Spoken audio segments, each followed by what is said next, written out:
Delhi assembly ఎన్నికల్లో BJP ఘన విజయం సాధించిన విషయం తెలిసిందే. ఈ నేపథ్యంలో బీజేపీ ప్రధాన కార్యాలయానికి ప్రధానమంత్రి నరేంద్ర మోదీ చేరుకున్నారు. అనంతరం ఆయనకు బీజేపీ పార్టీ నేతలు, కార్యకర్తలు ఘనంగా స్వాగతం పలికారు. విజయం సాధించిన వేళ మోదీని గజమాలతో పార్టీ ఎంపీలు తదితరులు సత్కరించారు. ప్రధానితో పాటు కేంద్ర మంత్రులు అమిత్ షా, నడ్డా తదితరులు హాజరయ్యారు.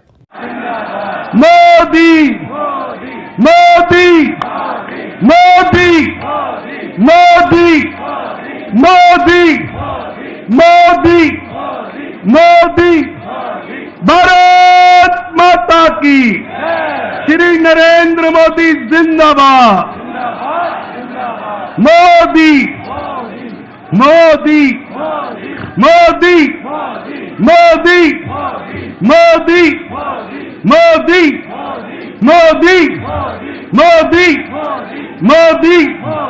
मोदी मोदी मोदी मोदी मोदी